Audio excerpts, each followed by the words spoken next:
Hello，大家好，今天是3月24号啊，美股早盘直播。今天的话呢，事情蛮多的，我们就get right into it。然后今天的话，首先马斯克12鸟嘛，特斯拉和比特币都搞上去了啊，这为什么呢？因为他说，哎，你现在以后啊想买的话呢，是可以去买那个，就是用比特币来买特斯拉了。然后呢，用比特币买了以后，他也不会把这个比特币 convert 到美金，而是说就直接就是待在他的就是他公司的那个比特币的那个 cash balance sheet 上。然后呢，那 balance sheet 上的，然后就这个也是蛮好的嘛，就相当于他就再次的去表达了他对那个比特币的一个信心嘛。然后呢，昨天的就关于比特币啊，昨天我也在听一个 podcast，是叫 Millennial Money，就是他们也讨论了几个点，我是觉得蛮重要。就是说，首先呢，就是比特币，它要是用比特币来贷款借款的话，会不会就是如果有一个小的 institution 垮了，然后呢？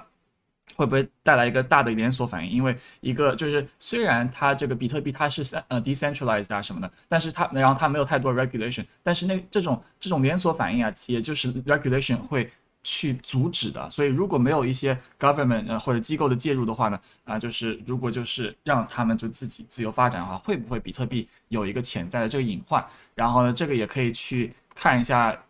就是消息库里面，我应该贴在消息库。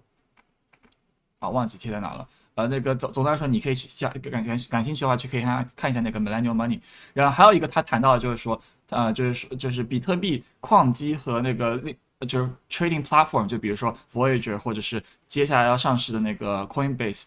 你们觉得应该就是他们在讨论应该那个买哪个嘛？然后呢，这个的话呢，他们就觉得就是比特币的上涨的空间啊，其实就是虽然你说可以就到10万啊、20万、40万什么都可以啊，随便可以说一个数字，因为它没有基本面，纯粹是靠那个什么什么炒上去的。但是呢，就是说它的就是到它被接受作为一个 store value 或者是 method of payment 的时候呢，它的价值应该是会开始慢慢的稳定下来，这是我的想法。就不然的话，it doesn't make sense。就是如果你付的钱现在值100块钱，明天值120块钱，对吧？就是这个就是一个就是一个大家要考虑的东西。然后呢，这个的话就是代表就是说，就是可能比特币就是成长是在这边，然后呢，但是矿机的话，可能如果比特币维持在一定的价格以上的话呢，大家就矿产的话，就大家就更加感兴趣去挖了，就是因为成本就是不变的话呢，它这个这个产量 revenue 可以卖出的比特币就更贵了。那可以卖出的比特币更贵的话，它那个在矿机的话，那就是大家就会去抢那些就是矿机啊什么的，这样的话他们的成本就是他们就很多人就更加愿意去提高成本去抢占更多的就是挖矿的先机嘛，这也算是一个思路在里面。然后最后的话呢，就是那个平台嘛，就是说比特币怎么样，但是它平台的话，一般来说都是会有很多那个就是流量的。然后大家 trading 比特币也好，因为它很多人在比特币里面也是把它当成一个就是投机的一个东西嘛。然后在里面玩来玩去的话呢，它就是投机的这个玩来玩去，它这个手续费啊也好，还是说就是接下来它有可能就像 Voyager 或者 Coinbase，它如果就真的把比特币当成一个 method payment 以后，他们会不会以后出一个 credit card 信用卡啊什么的？然后另外一种就是又有很多可以获利的方式嘛，只要有用户在里面，只要那个比特币的那个价值保持在一定高度嘛，这就是又一个思路。但是呢，通常其实这也算是最危险的，因为平台的话也是那个有很多的那个风险在里面嘛。就比如说Meet Kevin 他那个去就是 interview 一个就是 CEO 的时候，Voyager CEO 的时候，他也去问了，就是说就是直面的问他们，哎，你觉得这个到底有多少的风险在里面？然后就是比如说，就会不会有因为这个行业的拖累，然后来一个连锁反应，然后所有的人都想要去把那个比特币换出来，这个时候这个 platform 会不会有什么 collateral？它 stable coin 它可不可以那个抵挡住，然后什么什么，然后降低风险，然后但是那个好像 Voyager 的 CEO 也是，就是相当于就是没有正面回答嘛。这个的话，他们也是觉得是有一个小的一个小的一个什么东西，小的一个隐患嘛。因为有的时候啊，它就是这个东西，如果你要是不懂这个不知道这个答案怎么回答的话，或者你觉得这个答案会引起一个恐慌的话呢，你可能就避开这个问题嘛。所以这也是一个隐患。所以这三个的就是四个不同的那种投资比特币的方向，这个就是简单的风险也好，还是说那个背后的涨幅的逻辑也好，增值逻辑也好，都给你讲出来了。然后呢，再来谈一下 MP 啊，MP 的话好像又来搞了一个 price offering，所以它盘后又跌了啊，今天盘前又跌了盘前。就是 today announced the price offering of 600 million principal amount of its 25%那个0.25% green convertible note， 然后这个的话呢是还好，这是更好的一个，因为是 private offering to qualify institutional buyers， 这个就是蛮好的啊。然后呢offering expected to close March 26， 然后这个的话呢应该不会太影响股价太多，但是呢现在就市场就相当于一个惊弓之鸟对那个 NP 来说，而且你看 NP 的量啊，它成交量其实它成交量都不是被什么带下去的，就几万块钱就一下子。从那个-2.7 36块钱到那个就是35.2块，它一下子用了多少钱？就10万都不就是差不多10万、40万、50万打下去了，50万打下去，然后在这边可以吸这么多，你觉得这个成本花的值不值？对吧？这就50万打下去，然后它这边可以吸个200万，在最低点吸个200万，然后在这边又吸个几万，我觉得这个地方 OK 的。然后之前的话，我们其实也说了，就是说盘中观察的话呢，是 NP 的话呢，我是说，如果今天要设个鱼竿的话，可以看 NP 35.54附近的，万一呢，对吧？因为这个为什么这不是说选一个最低的数字，然后可能就碰得到，对吧？但是就是关键就是说，这个就是一个支撑位嘛，因为我们再回顾一下这个东西，它的一个成长这个增长的逻辑呢，就是上下嘛，因为公司是好的，只不过就是太 volatile， 然后它的那个 spread 特别大。所以呢，它就会上下波动特别大。然后呢，之前的话它停的地方，就是说这边你要是怕错过是可以入的，37.5，你这边没有入错，哪怕被套牢了你是 OK 的，这是你没有犯的错误，对吧？那你要是在这边买的话呢，是可能是犯了个错误，但是在这边的话呢，是那个怎么说呢？这边的话是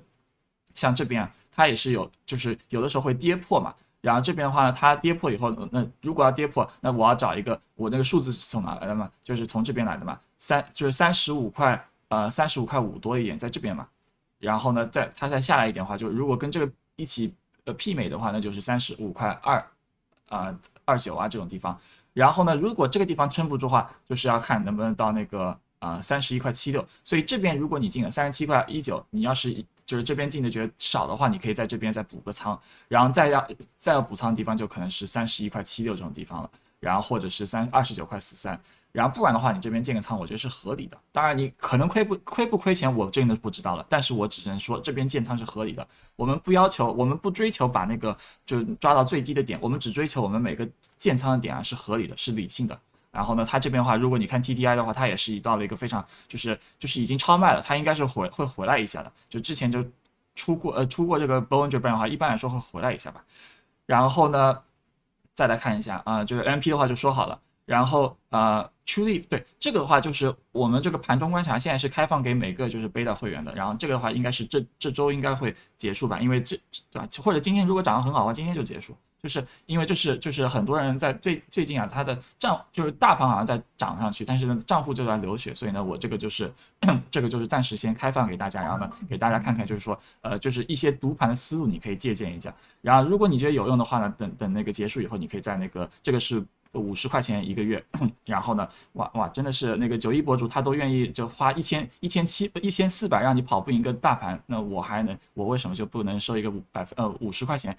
可以帮你就一下子就可以挣到钱呢？就是放鱼竿嘛，就是以后的话，这个盘中观察的特色就可能就是每天鱼竿操作吧，哪里可能接到一些筹码的，然后就等它反弹的时候就卖掉就好了。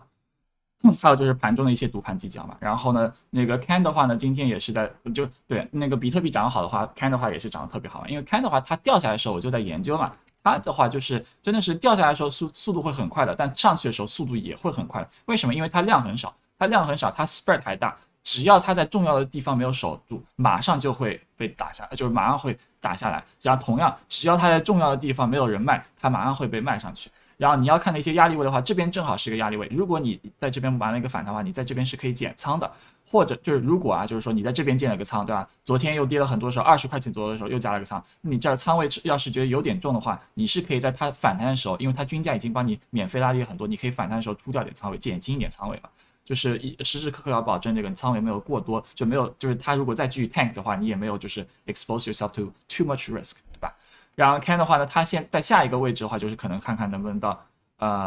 到就是可能25.3这种地方25.3到26块钱有一个支撑，有一个压力位，然后再是看就是那个27.5了吧。但是这个的话呢，我是有1万块钱，我就在里面就拿着的，就不那个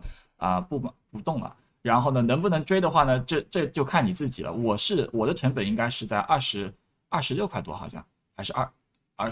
26块多。对，我的成本是很高的，我是亏了，现在是20%。我记得我昨天晚上看的时候是亏了20%，所以我也不知道，应该是26块多。对，然后亏了20%的话，就是现在的话，就是你要是进的话，均价也比我低，但是就总的来说，你要想想看，这个到底是不是这个风险，它如果再跌下来的时候，你能不能承受得住，那就好了，对吧？然后或者是等一下今天能不能回暖的时候，看能不能回踩一下，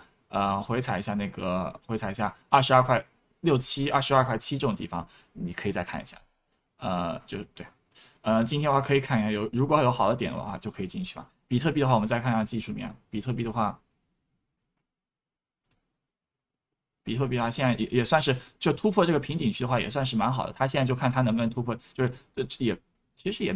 还没有突破我们之前看的一个瓶颈区。因为之前看的话，就是其实这边也有一个，这边是有个瓶颈区，对吧？因为它这边放量，它现在是没有完全突破这边几个地方的放量，然后这边又是一个放量区域，所以如果是什么时候如果突破了那个就是差不多是5万8、5万，就又回到5万9的时候，我会感觉是更加安全一点吧。然后对 Intel 和Intel 和那个什么来着TSN 我也会再讨论一下。Intel 现在怎么样了？我看看。Intel 的话，我昨天的晚上是说它是你要想的话呢是可以减仓的，对吧？它现在又掉下来了。为什么？因为它这个东西啊，它这个其实啊，它的展望啊是差的。就是说，你这个视频可以去看一下视野财经的那个，他讲的很好，就是环球视野财经啊。但是也不要说我是抄袭他的，因为我在直播的时候就说，就是这个地方 Intel 的话，你可以是卖掉的，然后去这个现在最好的建仓点的话，就是可以去建仓怎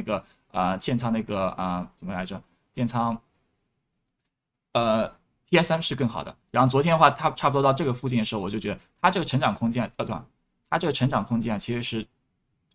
就是没有太多了。然后它也是尾盘掉下来，但是它也不妨碍它接下来可以再冲一波嘛。但是呢，它首先它财报的话呢，其实它给的下一季的就是今年的预展是不太好的。然后大家最就是感觉要硬起来的那个消息呢，是它要开始做那个做那个东西了，就做那个厂了嘛，要投资开始建厂了嘛。但是这个建厂到底什么时候才能影响到一个基本面，那就谁也说不准了，对吧？所以呢，就应该是要1、2年的，因为它就不是说台积电都不能建成的一个厂，就是这不能很快建成的厂。你这个 Intel 这个就是这个啃老的这个家族，你可以一下子可以建出一个很好的厂，对吧？就是这个就是要自己要想想看，它什么时候能影响到基本面，什么时候会被套牢，就是因为这种没有影响基本面的一些好消息被放出来的时候，你会听的，然后你会去买入，然后你就追进去，然后就被套牢了。然后这个时候呢，适合减仓。如果你之前是看着，就是听着我们在这种地方开始买了以后呢，在那个它的就一直在说它可能拉升的嘛。当时就是在说，你要是投资那个 Intel 的话，比 AMD 还好。就是 semiconductor 我一直在这样就是一直在循环的。因为有的时候是首先第一个推的是 AMD 对不对？然后第二个推的是 NVIDIA 逻辑对不对？然后第三个推的是 Intel 逻辑对不对？你自己看一下好了。然后呢，就是 Intel 的话，现在就是如果你是之前就是这种地方跟着我们进来的话呢，它是可以在这种地方那个减仓的，然后把这个仓位啊移到别的公司里面去，因为它已经是对他自己看，就是这个就是怎么说，它也可能跑得更高啊，只能说我们不求卖在最高点，我们只求在好的地方调仓，然后呢确保你接下来的话呢是那个利润呢是好的。接下来1年的那个成长，就是接下来至少几个月的那个发展空间就是做了一个更好的选择嘛。然后呢，TSM 的话，觉得这边的话是可以的嘛，就是你想建仓的话，建一个仓是可以的，或者是等109、102到112到109，你这边选一个地方建仓就好，不要2个地方都建，因为这样的话就只是把你的均价拉低了1块钱，真的是就没必要啊。然后再下来要看的地方就是99块钱的地方，然后最后再看的是86块钱，这3个点。就是4选3个点啊，这3个点你选好的话，就差不多就是没有太大问题了，就睡觉就好了。这个公司可以让你稳稳的跑赢91博主的。然后呢，那个 Truly 的财报的话，大家可以自己去，就是感兴趣的可以自己去看一下。然后就没有什么太多就需要说的嘛，就是你自己可以看一下这个，就是我们今天早上也没有太多时间看。然后总的来说就是它就是你要找连接的话，也是可以在这边，我们是资料库来这边是。就是 earnings 已经有了，然后 earnings call 它也有的。然后呢，我记得是对，反正就是如果你要看结果的话呢，就是它结果就是说Truly 的话有几个朋友就2个是财报过后问了问题以后呢，他就是继续给了一个 buy rating 嘛，然后他们觉得有很大的 upside。这是他 earnings report 之前开出来之前 Beacon 说的，给的那个财报，这是2个是背后财报过后出的，然后他这边你用 Tipper 的话，他最后这个 article 也会有一个嘛连接，然后呢，他们就觉得还是蛮好的嘛，就一切就是对，然后他就说那个就说那个 remains market leader in Florida， 然后呢，对，他的 market share 现在是 medical 是在 Florida 是差不多超过50%嘛，就是说这个就是一个 monopoly 啦，在任何一个市场你要超过50%的话是很好的，不是说 monopoly 是70%、80%、90%。不是的，不是这在一个 free market 是不切实际的。但是如果能在一个 free market 你能达到50%的话呢，就是特别特别好的了。然后超过50%就特别特别好。但它 margin 确实是稍微下来一点，之前是好像80%，它现在是70%还是什么，忘记了就是稍微下来一点，但是 that's understandable。然后他就是有一个人也是看了这个财报以后呢，就把这个就拉上去嘛。analysts companies report 对，就是2个 double beats， 然后呢 remains the market leader， 然后 defenses 就是 looks to defend its leadership position in 2021 behind the revamped royalty program, additional cultivation and added stores to the state。然后就是他就相当于是更加是想要更加是要 penetrate 这个even more， 对吧？这个市场 even more， 然后就是要加更多的那个dispensary， 就卖大麻的这种东西的地方。大家记得点个赞啊，就是说。这都是我帮你找好新闻了，你可以点个赞然后呢，再是看那个，就是它也是 looks for truly to diversify its revenue mix outside of Florida， 这也是可以看到它之前是就是用 through acquisition， 它进了别的一些州，然后呢，它现在也是重点的想要 expand in Massachusetts 和那个 Pennsylvania， 然后呢，对，然后这个的话就是它的一个消息，然后呢，还有等我刚刚想看什么来着？对，然后这个的话，你可以自己去网址打进去啊。然后它这边的话是可以看一下，就是看一下它的那个对比一下嘛，就一目了然的一个对比。然后呢，这个一目了然的对比的话呢，它接下来的话还是 Crisco Lab 是我们买的3大巨头，明天 Crisco Lab 要发，那财报我要看它能不能比那个 Truly 的那个 year over year growth 和 quarter over quarter growth 还要更好一点。Curaleaf 的话就是相当于就是应该是会坏一点的吧，因为。上一个季度的话，大家都是很好，但是这个季度的话呢 ，Curaleaf 的 growth 也下来了，但是它 year over year growth 很好，但是然后呢，那个 Truly 的 growth 也下来了嘛，但是就都还是很好的，就是下来了，但还是很好，就是说相当于就是我哪怕亏点钱，我还吊打那个就是哪怕亏点钱，它还吊打那个那个91博主的那个 ETF 嘛。那个所谓的那个投资组合，所以这个的话就是一个就是不是坏事情啊，只不过就是它一开始就是可能增长速度太快了，然后现在就是可能就是就是缓慢了一下，就是还是超过别人的，就是说一个人跑得快，他现在只是慢一点，但他还是跑快过很多别的人。然后这也就是为什么 GTech 啊什么，我看到它那个增长速度的时候，我就觉得这么小的一个公司做到这么大的增长速度是 OK 的，是可以的，是可以值得鼓掌的。但是呢，你要看到就是说美国的更大的一些巨头啊。就 quarterly sales 是几百 million USD 的，它还是能做到这个的话，那就是更加那个就更加那个怎么说呢，更加好了吧。然后呢现在的话就 Curaleaf 还是这个领先的，然后呢 Trulieve 和 Crisco Lab 看看他们就看 Crisco Lab， 我对 Crisco Lab 这个季度倒是有点感兴趣的然后呢看看它能不能超过这个数值能不能超过吧。然后呢这个什么来着？还有就是 NFT 吧，就是这个的话，就是大家也可以去看一下。然后 NFT 的话，最近很火嘛。其实的话，就是我们在就是怎么说呢？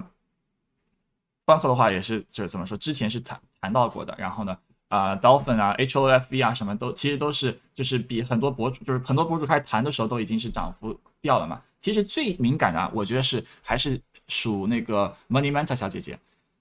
你还记得吗？她好早之前出了一个视频。解释 NFT 是什么，然后给大家介绍 NFT， 对吧？那个时候其实风口还没起来，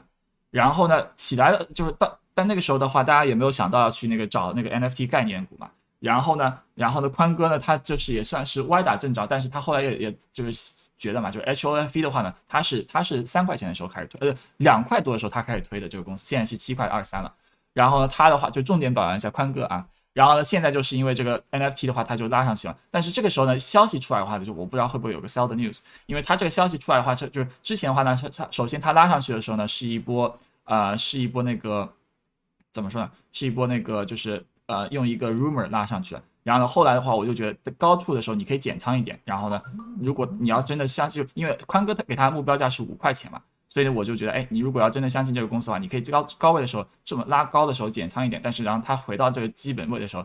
就是怎么说，再可以加回来嘛，就不用太着急嘛。然后这边也有那个筹码密，就是怎么说呢？这边有那个均线交叉的地方。然后宽哥呢自己也是觉得，哎，可以再加回来，但是2块7的时候他忘记了，但是没事，他忘记了还是有人挣到钱了。然后呢，就是后来就一下子拉上去了，到五块钱都没有停，对吧？上去以后就回测5块钱，这边停了一下，但是呢，昨天又是等到一个消息，终于等到一个消息，是等那个Dolphin Entertainment 和那个 Hall of Fame Resort， 他就一下子就那个算是合作了嘛，合作以后就拉上去了。然后还有就是 Funko 的话，昨天也是那个爆出来，它就是 looking for ways to profit off of Funko，就是NFT 嘛。然后昨天也是大涨了9.282%，现在也是盘上去了。就是说这个的话也可以关注一下，如果这个 NFT 的那个热度啊，它就是比如说 HOFE 啊什么，它没有跌下来太多的话，Funko 可能也会涨上去了。但是这个东西吧，就真的是用一波就是你不会亏了不会伤心的钱去玩它，几百块钱、几千块钱去玩一下它，对吧？就是玩好了，哎，可以的，但是玩不好的话，哎，就亏了点钱，也是买了一个教训，就是哎，就是我没有太那个，就是怎么说，还行，就是感觉就是哎，就是没有错过嘛，就是说就不后悔了，所以这个的话大家自己去可以看一下啊。然后呢，Dolphin 的话这个好了，MP 的话也说过了，然后今天的话有什么 Intel 的话这种东西都是哎，反正都今天又有一个人就是就又 got a buy rating，然后我看一下这个 update 是什么。Truly 倒是拿到好多 buy rating， 对，今天有两个，一个呢是说到84块钱，一个呢是到60块钱。我看一下，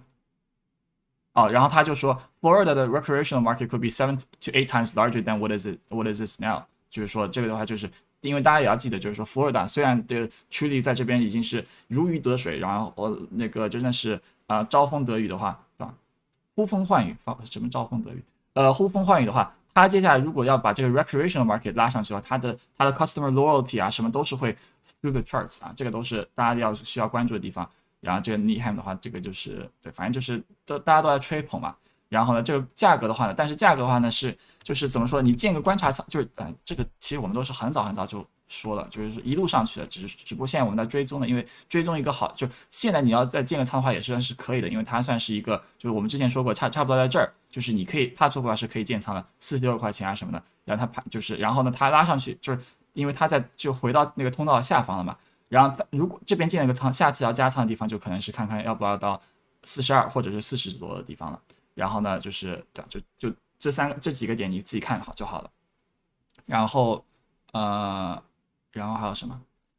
？GME 的财报，GME 的财报是 double miss 嘛，但是也没有 miss 太多。但是它跌的话呢，更多是因为什么？就是大家都要就是大家想看到是什么？想看到的就是说他们就是有一个 visionary future 就是就觉得哎，这个接下来我们要怎么做？哎，这个接下来这个店面要变成什么什么什么？就是为了更好的迎接 e-commerce，他们想要听到这些对未来的一些。就是改善吧，然后呢，他们就是投资者想听到他们是跟那个 Ryan Cohen 会有更多什么样的合作，然后而不是说是那个怎么说，就是而不是那个就是听他们就读这个今天这个季度的 report， 他那个 revenue 上去了多少，这就不想听到这种枯燥的东西，所以这个可能就是拉低一点嘛。然后 HOF 这两个说好了，方科也说好了，然后今天大盘与个股走势新闻分享，就我们回顾一下昨天晚上怎么说的。昨天晚上的话呢，我们是说那个。总结一下，等会这个总结一下不是，对，就是好消息，就是说没有跌破位嘛，就是现在板块和就参差不齐的话是好的啊，就是说就因为这样的话大家就可以互相拉了，然后暂时看不到系统性风险，然后呢，不过接下来华尔街怎么发酵这个 tax cut 也是个问题，还有就是就是我觉得3月底基金快调仓调完了，这几个星期的震荡就是他们在也算是他们在调仓嘛。然后呢，我的预想就是说急涨急跌，但是不突破之前的那个376的低位了。然后接下来就还是看多 ，Big Wells 那个调完仓就可能要推波助澜一下了。然后呢，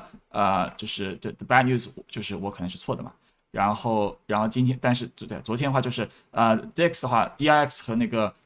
走势的话是 slightly bearish， 但是量是很就是 neutral 的嘛，所以就今天也算是就拉上去一波的话，你如果接下来接受不了它再继续跌下来的话，你是可以走掉的，因为它其实风险还是很多的。但是我要提醒大家一个事情，就是说你要做长仓的话，最好就不要太在意，就是说短期的一些波动啊什么，因为美股就是长牛就是熊短长牛的，然后呢，这个没有一次它是就是一帆风水的，对不对？它没有一次是一帆风水，但它是大的方向就没改变，所以呢，你自己就是选好点位，然后呢建好仓，然后呢就接下来它的哪个好的公司到哪个点位了以后加仓就好了，就不要管另外更多的东西了。然后英超的话，对这个也是说过，对这个是对 SMNC 然后呢，今天的话数据的话其实是有点差的嘛，但是也没有差到哪儿去，就是0.9 core durable goods，然后呢 durable goods 是负1.1，也算还行然后呢就接下来就看那个10点钟的话又要 testify 了，这次这个老鲍他那个这周这个安排的挺满这个行程，然后还有这 crude oil 的话就是看昨天了，昨天的话呢昨天的话还行吧。昨天对，never mind，昨天是不太好的，那今天可能就是要波动一下，但是总的来说就不要 too focus on the noise，你可以利用这些 noise 来做一些波段什么是可以的，对吧？但是你如果有技术可以做波段，但是呢，就是怎么说呢，不会那个就是怎么说，长期的一些目标还是 focus on，就是研究这个公司研究好的公司。然后还有就是你 NY 那个 marijuana bill imminent 这也是 really close on marijuana legalization， 所以现在的话就是你现在如果还没有仓位的话，你建几个仓是 OK 的，然后 diversify 一下，然后是 OK 的然后另外的话没有太多，对，这个也是特斯拉 can be bought with Bitcoin 嘛，这些都说过了，看一下。